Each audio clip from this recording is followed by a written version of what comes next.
This is Rock Bottom with Ryan. No sugarcoating, no filters. The pain, the chaos, the truth. No bullshit. Just recovery.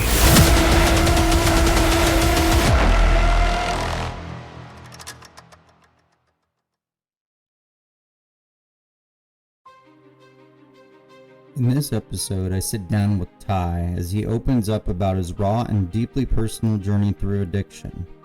From his early struggles with Adderall and alcohol to the impact of relationships, mental health battles, and the painful moments that brought him to rock bottom, Ty shares it all with honesty and vulnerability.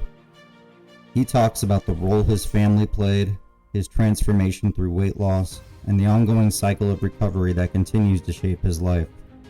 Ty also offers powerful advice for those facing similar challenges, highlighting the importance of seeking help, exploring natural remedies, and leaning into resilience when life feels impossible. Let's get into it. Welcome to Rock Bottom with Ryan. I'm here with an old friend of mine, one of my best friends I've known growing up. California. His name's Ty. Ty, would you like to introduce yourself? Tell us where you're from. Yeah, I'm from Bellevue, Washington. Originally, I'm from Minsk, Belarus, out of very little known small country in Eastern Europe. All right. So this show is kind of about how addiction affected your life and sort of how you're trying to get out of it if you're not out of it at the moment. Would you mind going into a little background story of where your addiction started and kind of your first usage and how it evolved into what you would say is a problem? Yeah, so in 2016, I was going through a divorce. I was super overweight, and basically, I wanted to rebuild my life, and started with losing weight, which I did. Lost close to 100 pounds. But then I wanted to fix other things, like fix my sleep. So I started seeing a sleep doctor. I wanted to look into if I do have ADHD. So I went to go see a psychiatrist, and I remember him saying, I can pretty clearly say that with no doubt you have ADHD. And that's when I was prescribed Adderall. And that's my addiction story is with Adderall. That's kind of how it started. At first, it was well intended for ADHD, but it was like any good quality drug. It was a fun drug, and started taking more and more of it. How was it benefiting you to the point where you wanted more of it? Like, what was it doing? What effect was it having? It made boring things interesting. It made fun things super fun. It made super fun things super, super fun. I just know that when I started taking it, was mostly for work purposes, because I was known at work as being so focused on the tiniest useless detail that I wouldn't get the big picture done. So I wanted to be just kind of have that help me at work aspect. And I don't know if it did. It made me even more focus on the tiniest details, because Adderall makes you so hyper-focused. But it made those small tasks, those small details really, really fun. How much were you prescribed, and how much do you think you were taking at the beginning and at your worst? I think in the very beginning, I was prescribed 10 milligrams twice a day. By my next appointment in a month, they doubled it, because I was saying like, yeah, I feel a little bit, because like, you could feel it, you like it, and it'll increase it a little bit. So that was increased to 20 milligrams twice a day. And in about a year, I requested to increase it again, and I'm at the highest of the highest doses, 30 milligrams twice a day. It's the highest psychiatrist will prescribe. Okay. So you think you're taking like 2-3 times the amount you're supposed to be taking? Not in the first year, but like maybe in year 2 or 3, because I just started liking it more and more. So the addiction, like not the addiction, but the abuse to it, to where I was started taking more of it than I was prescribed, to 2 reasons. It's really known to build a tolerance in Adderall. Second of all, I went through a stage where I was now alcoholic, and when I went off alcohol for 2.5 years. I think it was subconsciously me increasing my Adderall dose, taking more than I should, more than I prescribed, was kind of like subconsciously telling myself, oh, I quit alcohol. I deserve this little something, this little fun extra drug since I gave up this alcohol drug. So you think it justified you using more Adderall because you had quit drinking? Exactly. Yeah. And it was because you didn't have alcohol as your to make, alcohol can make things fun sometimes. And so you didn't have that. So you just, I feel like addicts, they will sometimes, not every time, but if they quit one thing, they can will go to another thing. And that was the case with me. Okay. How do you think? Can you go backtrack a little on when your drinking got out of control and how much do you think you were drinking? Yeah, my drinking got out of control. I remember it like it was yesterday. It was December 4th, 2017. My girlfriend came over and I remember her bringing my blanket. I'm like, why are you bringing my blanket from your house? 'Cause it's supposed to stay at her place. When I stay at her place, and I'm like, right away, oh, she's breaking up with me. And so when December 4th, 2017, when she broke up with me, that really hit me. I don't deal with breakups very well. And I remember as soon as she left the apartment, within 5 minutes, I took an Uber to Safeway and I got a bottle of tequila, a bottle of whiskey, and a bottle of vodka. Got 3 bottles. And, well, that was just the one night drinking, but that a breakup really sadly set me into alcoholism. You think you were just really emotionally invested in it and you weren't expecting it to end, and that's what triggered you to resort to alcohol to numb the pain? Yeah, that's exactly it. I was putting in 100%. I felt she wasn't putting in that anything close to 100%, and I'm the one being broken up with. And it's like I tried so hard. It was a very rough year and a half because I went from a divorce. I was married for 5 years to losing 100 pounds for the first time, having to date for the first time in 5 or 6 years. And it was about 8 different dating attempts before this meeting the girl that became my girlfriend. And so I was so finally happy that I lost 100 pounds. I got through my divorce. I don't have to go through this rough patch of dating back and forth. I finally found a girl, and to be broken up with like that, it was just like everything I worked for to lose weight, get my life back on track. Like everything I tried was gone to shit and didn't matter. And I shouldn't have done that. I should have done that because I should have just, there's a good saying, she ain't worth the whiskey. I should have just said goodbye and went to sleep.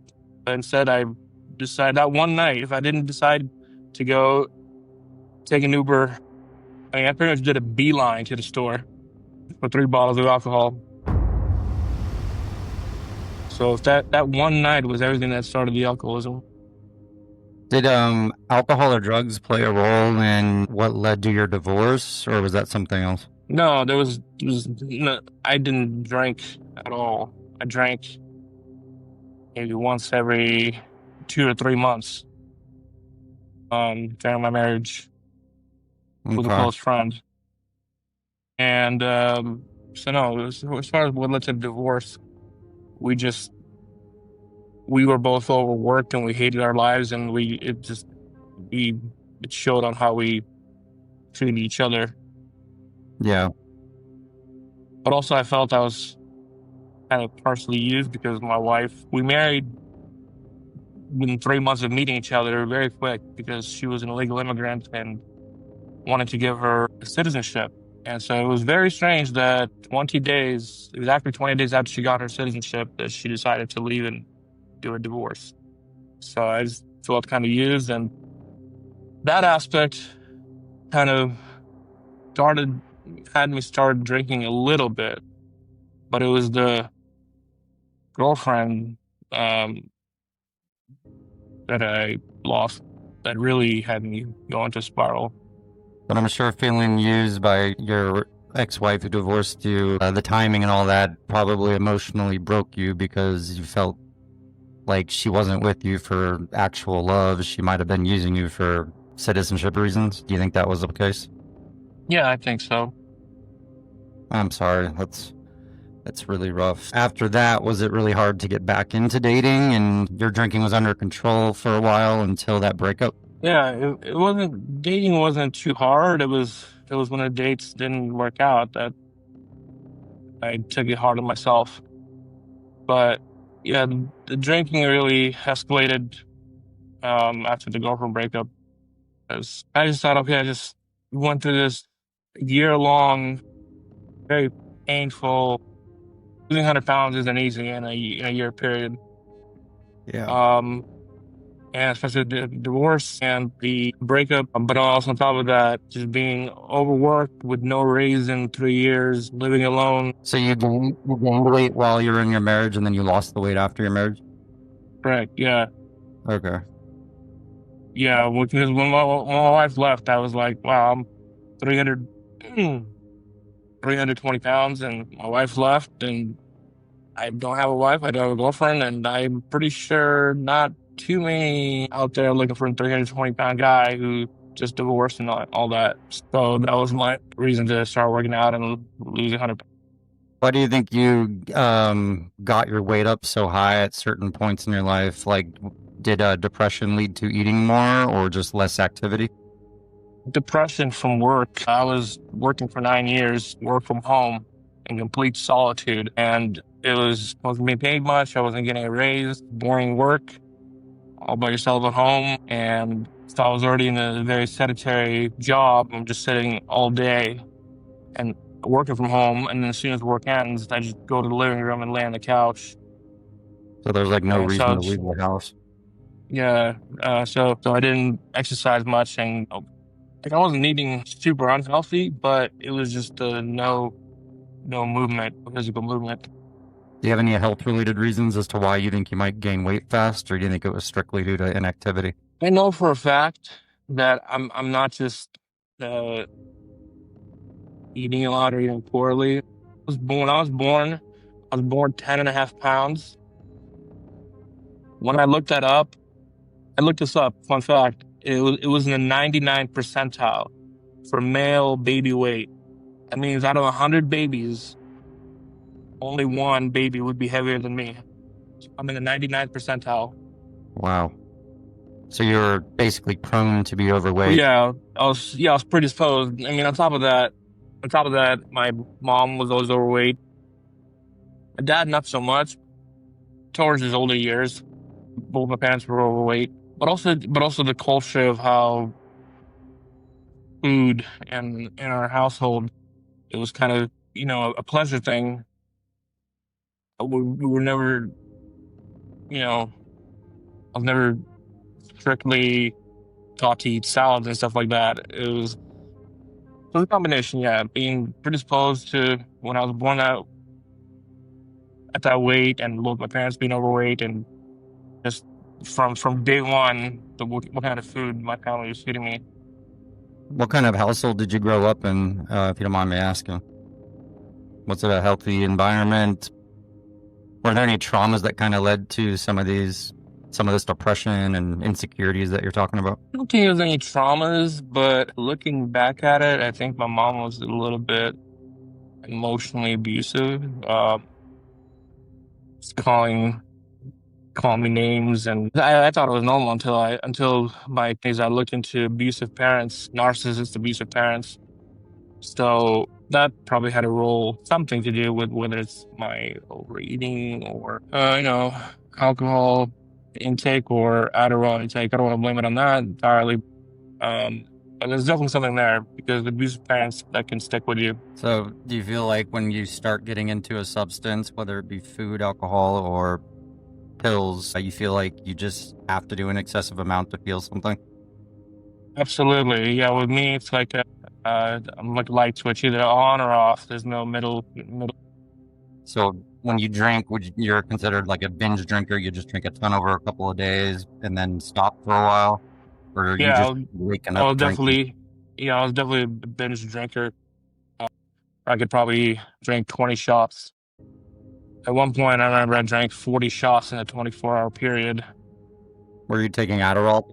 Yeah, I was. Yeah, I was. And actually, that day when I drank 40 shots, that was one of my rock bottoms. When I drank 40 shots in a 24-hour period, I cut my arms, nothing too serious, on the back of the arms. And I was, when you're drinking that heavily, 40 shots in 24 hours, you're super depressive. And I sent a few people photos of my arms with blood. And one of them was my brother-in-law, Ivan, and he called the police to do a welfare check on me. And police came with guns pointed at me, because I have guns in I collected guns. I had 11 firearms. So police took, because they're saying, okay, this guy's cutting his arms. He just had 40 shots of whiskey and vodka, and he's cutting his arms. But you can't have him have firearms. So it's called an extreme protection order. And so it was about 6 years ago. They took the firearms, and I never saw him since then. You said you were cutting. How often were you cutting, and what was going through your head when you were doing that? Not very often. Just when I was completely depressive and drank way, way, way, way, way too much. Like that 40 shots in 24 hours. I don't know what I did. Sometimes I learned that with alcohol, if you're sad, you shouldn't be drinking because it's only going to make things more sad. And that's what I shouldn't have been doing. When I was sad, I should not have been drinking. I can relate to that. I would always choose to drink when I was sad, happy, and it would just, whatever emotion I was feeling would exponentially grow, and usually sadness. I was in the dark places, but I was never, only a couple of times, maybe considering suicide, like suicidal ideation. Did you ever have actual suicidal ideation? Yeah, I was this one night I was on the floor crying, drunk, and too scared to kill myself, but I have firearms. And in my apartment, I took my gun and I fired it inside my apartment at the closet door, leaving a hole through it, and through like 3 different sweatshirts inside the closet. I just wanted that feeling of taking a shot with my gun, but I wasn't going to kill myself. So that was about the depressive I ever got. And so alcohol didn't really makes you do stupid things, and that was one of them. You feel like nowadays, like after doing something like that, did it give you a sense of power, like, or a sense of like thought that maybe I deserve to be here, maybe I belong here because I didn't turn that gun on myself? Yeah, I don't have the courage to kill myself. I think about it often. I'm still going through pretty bad depression right now, but I don't have the courage to kill myself. Okay, so that was 6 years ago. So what's happened in the last 6 years leading to now? Can you kind of run me through where you are, what got you to now? Well, the last 6 years have been pretty empty. So when I became an alcoholic after that girlfriend breakup, flipped completely. So I was drinking on the job, which wasn't difficult to do because I work from home, and I literally smashed the company's laptop and pretty much said I'm not coming to work. And actually, let me back up. My alcoholism was getting so bad, and I noticed signs of suicidal ideation. Begged my company to give me 3 months medical leave to get my shit together, go to a rehab, not a rehab, get the depression and also the alcoholism down. And they just wouldn't do it. And so I just became so frustrated with the company. I gave 9 years. I didn't have a raise in 3.5 years at that point. I gave them everything, and they wouldn't, at my lowest of blows, they wouldn't give me 3 months unpaid medical leave.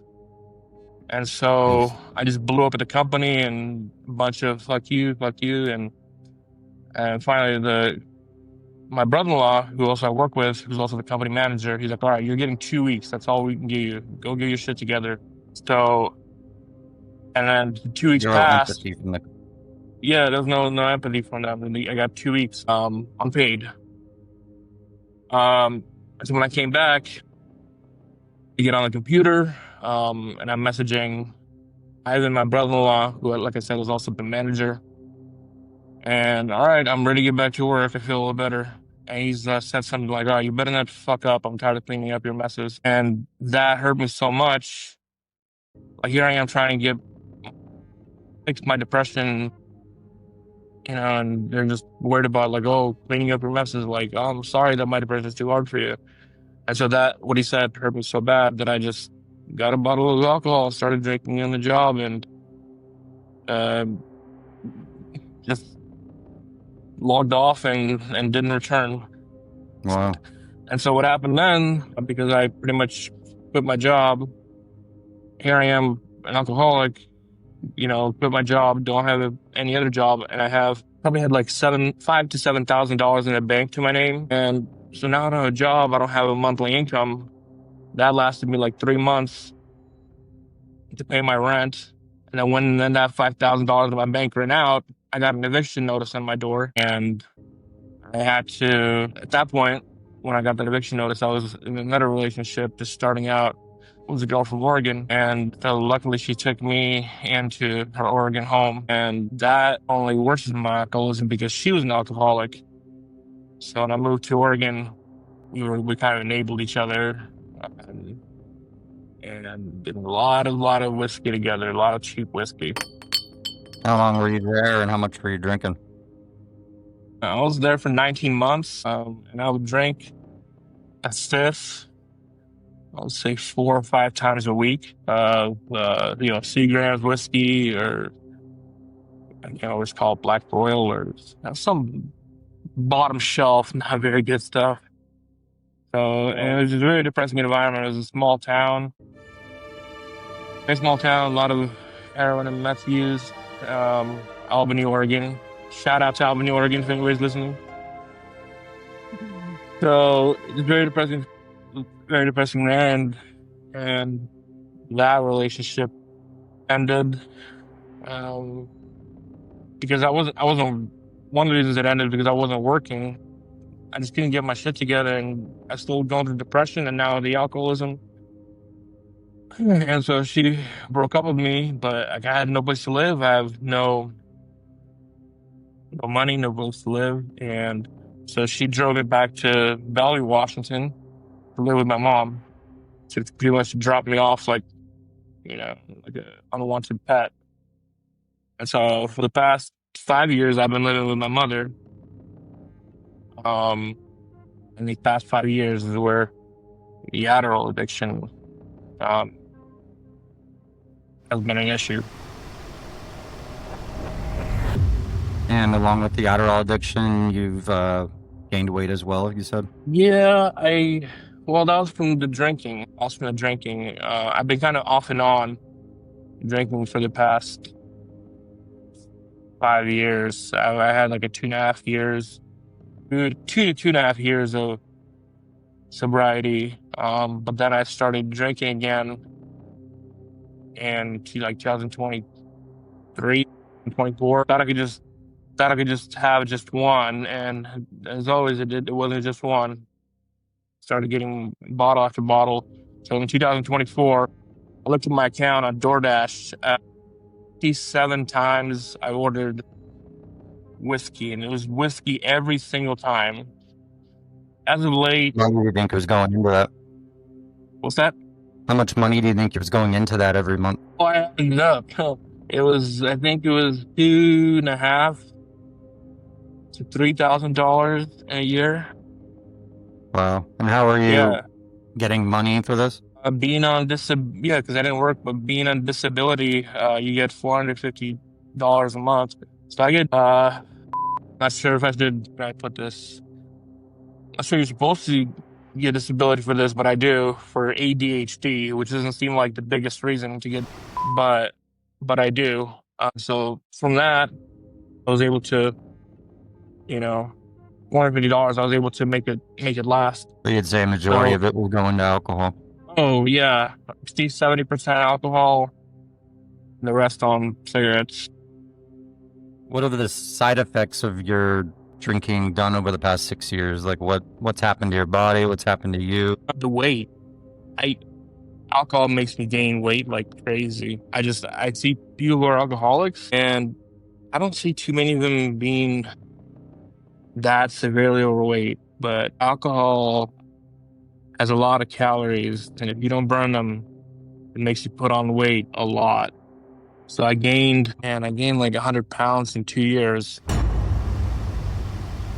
Like I gained back the weight that I lost once after my divorce. Huh. So, what other like physical side effects? I mean, how are you feeling health wise? Everything from vision, hearing, all that. No, everything's all fine. It's literally just the weight, and the weight is it's all physical on the bones. Carrying around extra 120 pounds from all the drinking I did. Yeah, you'd mentioned to me that that you're having like back problems and feeling sore, and you mentioned something about your hygiene with your teeth. Do you mind going into that? Yeah, with the back pain, it's just from the weight, from gaining like being 130 pounds overweight. Oh, as far as my teeth, I developed after my addiction to Adderall and alcohol. I developed an addiction going back to college. Probably been about 18 to 20 years now. So I developed an addiction to chewing tobacco. And doing that for 18 to 20 years, I've lost most of my teeth. And so now I'm in the process of having to get dental implants or dentures. Nice. So which isn't a pretty thing. But I feel like, as I mentioned before, Adderall makes everything more enjoyable. So it makes a cigarette more enjoyable. It makes chewing tobacco more enjoyable. It makes alcohol more enjoyable. And so I felt like it makes your other addictions even bigger addictions because it makes them more pleasurable. So that's how I think Adderall contributed to my addiction with smoking and chewing tobacco and alcohol all at All once. just went like hand in hand in hand. Yeah, it just makes everything more pleasurable. How, if you don't mind me asking, how quickly do you think you were going through your prescriptions just to kind of get an idea of how much Adderall you were using and did you ever crash or how'd that feel? So yeah, so 30-day prescription lasts me 13 to 15 days. Basically, I've built up a tolerance at this point. It's not just the addiction, it's just I've built up a tolerance. And the problem is, psychiatrists will not prescribe you more than 60 milligrams a day. No psychiatrist will touch that. And so what happens when I max out a 30-day supply in 13 to 15 days, actually hits really hard. You're apathetic about everything. I end up sleeping in bed. Not sleeping, well, I sleep like 12 hours a day, which is already a lot. But the other 12 hours a day, I'm laying in bed with my eyes closed. I don't even want to watch TV. Nothing is pleasurable. Nothing is enjoyable. The problem with Adderall is that when you go off of it, nothing is interesting. And all you want to do is just fall asleep. You're not sleepy, but you just want to fall asleep because nothing is interesting. Like getting So, up and doing the simplest things feels like work, like oh, in the bathroom, absolutely. going. Like changing the cat's litter, vacuuming. Well, my mother has to yell at me about those things all the time. Doing the smallest little chore, just tying your shoes seems like a math problem. Yeah. So that's what it does. So what's So it like when you're functioning during like the 13 to 15 days you're using Adderall? Like what are you doing then? I do sales on eBay. Kind of like a little Feel free to promote your business on here. yeah. I do Titanic coins. Titanic coins. Shout out to Titanic coins. That's me. I'm gonna shout out myself. I do coin sales as kind of like a little part-time gig, collectible coins, and so it all makes everything more interesting and more everything organized. And it's like when there's like five different roads, Adderall puts it all together into one road, and it takes away the anxiety because you know which road to go on and what you need to do. It allows you to So focus and feel purposeful. hyper focus, yeah. Hyper So focus to the point where you're just everything is clean and organized, and it's almost like which I've had before. very similar to cocaine in some ways. In fact, I once, when I couldn't, there was some kind of issue with my pharmacy or whatever, or with my prescription, and I couldn't get Adderall, and I decided to get cocaine. And I remember thinking, wow, this is the closest, cocaine is the closest thing to Adderall that I could think of. Because you're talkative, you're energized, it has a lot of similarities. So Yeah. anyone who's taking cocaine, you want to know what Adderall feels like. It's not that much different. It's an upper. Yeah, I used to be addicted to cocaine and I was prescribed Adderall for 6 years, so I'm familiar with both, and I do recognize the high being somewhat similar. Except when I would overdose or do too much cocaine, I would have a lot more anxiety than I would on Adderall, but I never really overtook Adderall. But did you ever really overdose on cocaine? Can you I do mean, that? I didn't overdose to the point where like I was needed to go to the hospital, but I overdosed to the point where I was couldn't function and was too anxious to like talk to anyone or do anything. So I know I had done too much, but it wasn't deadly. But no, it was a problem for sure. But so I get the impression that you work from home right now and you're still doing this cycle of doing Adderall every 2 weeks and then sleeping the other 2 weeks. It sounds like. Yeah, that's exactly what it sounds like. As we're talking right now, I just took an Adderall dose, third, like third dose of the day. I'm only supposed to be taking one dose.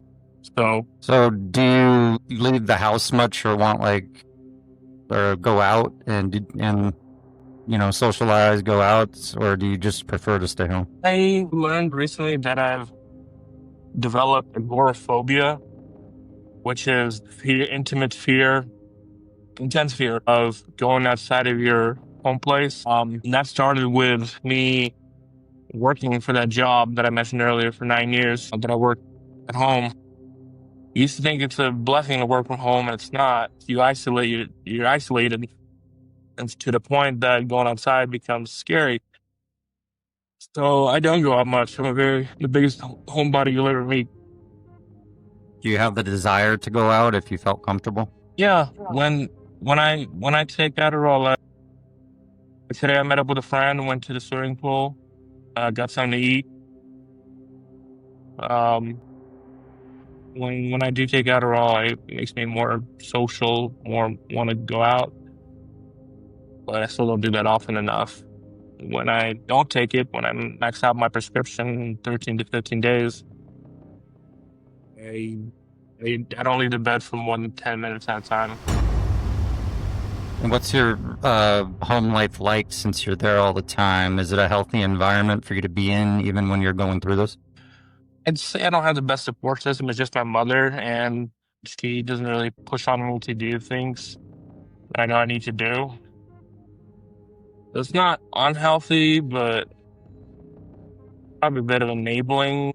With my mother and I feel like there's codependency because she's 76 years old, and she needs somebody there, and me needing a place to live. So there's codependency there on that end. Yeah, It's so you not think it's not it's not super unhealthy, but it's definitely not healthy. And I don't have the best support system overcoming depression and alcoholism like that because my family's kind of given up on me, and I don't hear from them too often. do you think you suffer from anxiety too? No, I I'm I don't get anxiety too bad. I think I should this I have a lot of thoughts, like worrying thoughts, but they're not like anxiety. I know what anxiety feels like when you're giving like a speech in front of a big crowd. I know what that anxiety feels like. So I don't get that. I get anxious thoughts. So it's more mental anxiety, not physical anxiety. Like, say somebody asked you to leave the house right now and go to the store and get them something, would that give you anxiety? Yeah, absolutely. Because of just being out in public, or because of how you feel like your appearance, or what would make you anxious? What makes me anxious there is with the weight that I put on. I can't stand or walk more than 5 minutes, and my back can like give out at any point. And when you're in public, you can't just like, oh, my back is giving out. I'm gonna go lay on the couch. You're in public. What are you gonna do? Fall down? So that's always um kind of always worried about back spasms, things like that. Um, and if I had to stand or walk for more than 5 minutes, just getting sweat rages and just intense back pain, like somebody's clenching onto your spine with a vice. So do you feel, so you had that rock bottom moment with the gun years ago, but leading up to where you are now, emotionally, mentally, physically, being at your mom's and what you say is slightly unhealthy environment, like, do you feel like you've reached a rock bottom point right now? Yeah, I'm pretty much, this is one of my rock bottom. This is probably one of my worst. Being under 30 pounds overweight, having an Adderall addiction, being in bed 15 days a week, um, not being employed, like full-time employment in 6 years, having in my bank account always $100 or less, being $30,000 in debt, gone through divorce. Every relationship I've ever been in, I've been the one to be broken up with. You know, not having a girlfriend, having multiple addictions through tobacco and alcohol and Adderall. So yeah, it's a rock bottom for me. Oh, isn't that the name of the show? No, no, I was just curious to see where you're at mentally right now with everything going on. So, like, do you have a desire to get out of it, and do you have an idea of, like, how you want to get out of it? Right now, in the past week, I've gotten a burst of motivation to start exercising again. I started doing little things, eating vegetables, fruits, going to the pool. I went for a walk today. Good. It was a 12-minute walk. I went with my friend. He said, "We're not driving to the pool. We're walking there." And I said, "Okay, I think I can do it." Hell yeah. That's a good friend. That gave me anxiety today because when I was at the pool, this gentleman came by. He's like, "Are you tired?" I'm like, "Yeah." We were supposed to meet at 5 p.m. and I forgot I had a Craigslist sale. So that gave me a lot of anxiety. So I go out of my dungeon for the first time to go to the pool, and his guy comes, this buyer. I felt so bad. He said, "I was waiting for you for 30 minutes." Jeez. Uh, So he came and interrupted your swim, but you forgot and I about it? was, yeah, so that gave me a bit of anxiety because then I had to walk home super fast to get the item that I was selling him, a Zippo lighter. So you are making the attempt to get out and try to start being consistent with it to kind of turn things around a little bit? Because I assume the end goal is to get out of that house and be back to independent again, right? Yeah, the biggest problem is not getting out of the house. The biggest problem is the physical pain that I have. The pain is overwhelming. I remember when I used to be into athletics, into boxing, basketball, weight room, pool, and anytime I had an injury, like an ankle sprain, I can get through it. And looking back at it now, those injuries, they're nothing compared to the back pain I feel when I'm 130 pounds overweight. So, Well, if you got there at one point and lost all the weight and got back on track, I'm confident you could do it again as long as you just stay consistent. yeah, I'm hoping to baby steps. So I'm starting on Monday, just doing some shadow boxing, got a boxing bag. So and that helps me stay away from drinking, so which I'm happy about. Going for walks, going to the pool, shadow boxing, using the boxing bag. Staying mobile. Yeah, exactly. So even if it's just 10 minutes again. That's good. Yeah, anything counts, especially if you haven't been active for a while. Just any movement goes a long ways. So what's your goals with not drinking altogether, and what's your goals with cutting down Adderall use? My drinking has really gone. In the past 8 months, that's only 4 or 5 days of drinking in the last 8 months, which I'm happy about. I had a December 2024, so what is that, about 8 to 9 months ago. I drank a lot, probably about 20 shots, and I cut my arms and ended up in the hospital. So that was one of my rock bottoms. I find that my rock bottoms help me want to stop drinking. So whenever I've quit drinking for a while, it was that rock bottom that helped me It's do so. usually a wake-up call. Yeah, exactly, wake-up call. How many times did you get hospitalized due to drinking? Speaking of wake-up calls, I just remembered a really funny joke. when you're at a hotel and you get a wake up call and says, "What are you doing with your life?" When you work as a wake up call at a hotel, and like, "What are you doing with your life?" It's for a wake up call, Yep. not that kind of wake up call. That's funny. Anyways, How many times do you think you've been hospitalized due to using using. Well, I was or drinking? hospitalized. I was hospitalized for cutting my arms when I get depressive from drinking. But if you want to say like how many times I've been hospitalized where alcohol was a major main reason for that, about 5. Any arrests or any other bad consequences? Yeah, my number one biggest rock bottom was December 23rd, 2020, day before Christmas. I took way too much Adderall, but I was also took way too much alcohol. Got in a huge fight with my mom verbally, and I ended up punching the bedroom door with my fist. I was able to punch 3 holes through the door, and I called the cops on myself because my mother was always, when we get into verbal arguments, she would threaten to call the police. Like, you can't call the police over a verbal argument. Like, I'm not even like yelling hard at you or cursing. We're just having a verbal argument. And so I got so tired of that, I punched three holes through the door, being drunk and high on Adderall, and took her cell phone and called the cops on myself. And so I got arrested for that, which was called domestic mischief. And basically, were like property damage. A malicious mischief. Malicious mischief, yeah. Yeah. So that's what I got. And thank God I had a perfectly clean record at that point. So I was released the next day.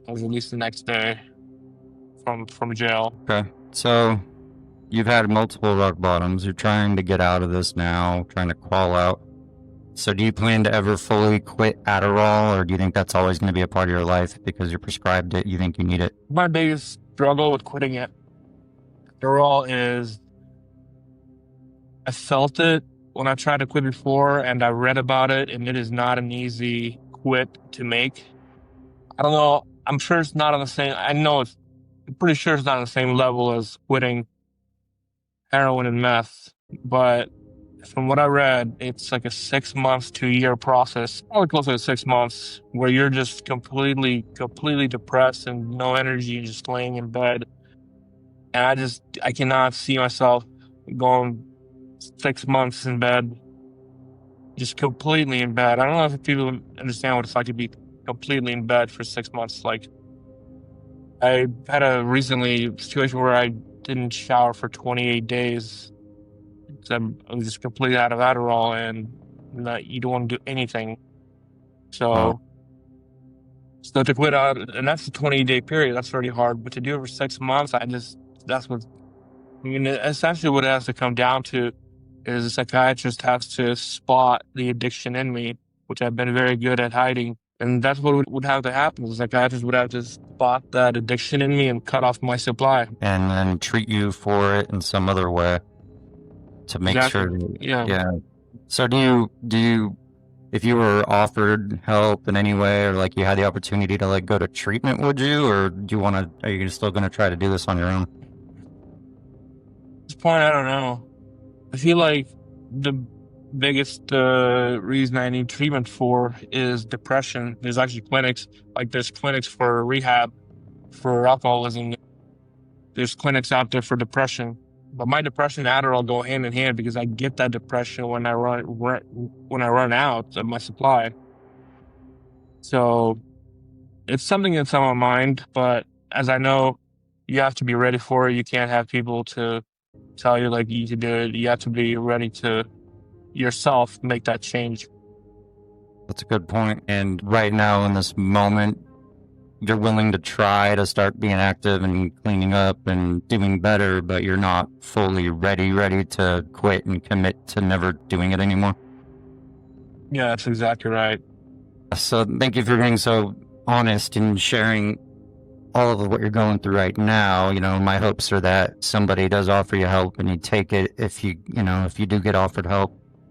But if you're able to crawl out on your own, I salute you for that too. It's different for everybody. But what advice would you give to listeners that are struggling right now, or maybe sober and maybe had an addiction to pills, including Adderall in the past? What advice would you give to people going through it right now? My biggest advice, specifically to pills,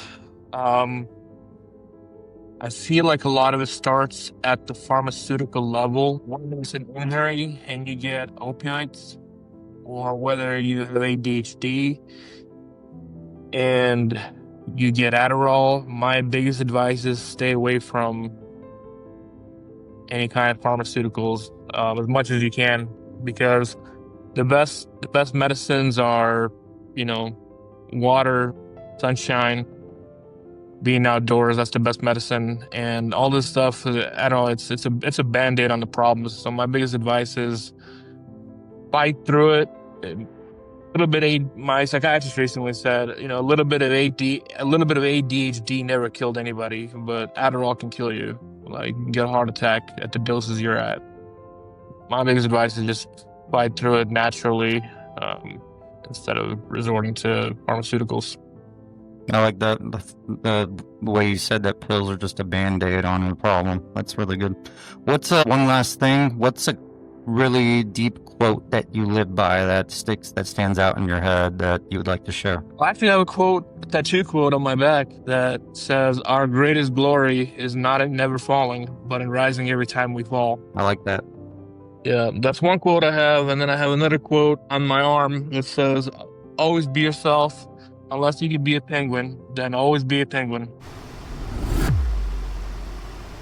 Rock Bottom with Ryan. No bullshit, just recovery.